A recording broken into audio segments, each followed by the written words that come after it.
guys, welcome to my channel. அன்றைக்கி ஒரு நாள் நான் பாட்டுன்னு எனக்கு ஒரு அண்ணா இருந்தால் எப்படி இருக்கும்னு இமேஜினேஷனில் வரைஞ்சிட்டு இருந்தேன். எங்கள் அப்பா வந்து வாமா மின்னல் சேப்பாக்கில் சாம்சன்ட்டாரு. எனக்கு கையும் ஓடல காலும் ஓடல. சரி ரெண்டுமே ஓடலன்னு முட்டி போட்டுக்கிட்டே எங்கள் அம்மாக்கிட்டேயோ பாட்டிக்கிட்டேயோ போய் சொன்னால் சூப்பர் டி கிளம்புன்ட்டாங்க. நானும் சஞ்சுவை யோசிச்சுக்கிட்டே இருந்தேன். லைஃப்பில் வேறு ஃபஸ்ட் டைம் நான் ஸ்டேடியமுக்கு போகிறேன். நெக்ஸ்ட்டு நாங்கள் கிளம்பலான்னு பார்த்தா என்கிட்ட ஜெர்சி இல்லை. எங்கள் அப்பாவும் அங்கே போய் வாங்கிக்கலாம் அப்படின்னு சொன்னார்.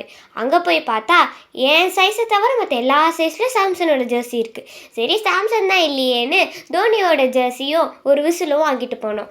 ஏதோ ஒரு சஞ்சு சாம்சன் எனக்காகவே அந்த சீட்டு போட்ட மாதிரி எதிர்க்கு வெயில். ஆனால் நாங்கள் செம்ம குள்ளுன்னு பார்த்தோம்.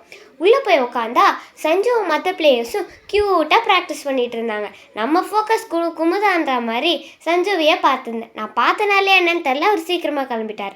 சொல்ல மறந்துட்டேன். நான் போகிற வழியில் வில் ஸ்பாட்டை பார்த்தேன். எங்கள் அப்பா கிட்ட அப்பா ஒரு ஃபோட்டோ எடுத்துட்டாங்கன்னா ஆளுமா டோலுமா தோனியை மேட்ச்சில் காணோமான்ட்டார்.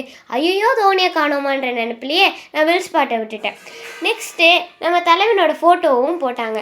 செம்ம க்யூட்டாக இருக்கார்ல.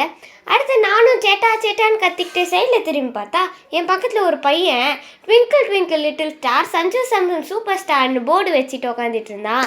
நானும் நம்ம ஃப்ரெண்டுன்னு ஒரு ஃபோட்டோவை எடுத்தேன். அடுத்து நம்ம ருத்துவும் சஞ்சுவும் பேட்டிங் பண்ண வந்தாங்க. என்னதான் ருத்து நல்லா ஆக்சன்ட் பண்ணிட்டு வந்தாரும் சஞ்சு க்யூட்டாக மெதுவாக வந்தார். சேட்டா வரும்போது சேட்டன் வந்தல்லே சேட்டை செய்யா வந்தல்லே மாதிரி தெறிக்க விடுவாருன்னு பார்த்தா எங்களை அழுகையில் தெறிக்க விட்டு போயிட்டார். மண்ணெண்ணெய் வேப்பனை விளக்கெண்ணெய் ஜிடிஜேச்சா எனக்கு என்னன்ற மாதிரி நானும் என் பக்கத்தில் இருக்க பையனும் சேட்டான்னு கத்திட்டு இருந்தேன். கடைசியில் எல்லாரும் கை கொடுத்துட்டு இருந்தாங்க. நானும் ரொம்ப நேரம் வெயிட் பண்ண சேட்டா எனக்கு வந்து கை கொடுப்பாருன்னு. ஆனால் ஒரு ஃப்ரெண்டு ருத்து கூட ரொம்ப பிஸியாக இருந்தார். சரி நானும் விட்டுட்டு ஒன்றுக்கு அப்புறம் 2 சேட்டா இனிமே ஏந்துன்னு அவர் போஸ்டர் பக்கத்தில் ஒரு ஃபோட்டோ எடுத்துகிட்டு வீட்டை கிளம்பிட்டேன்.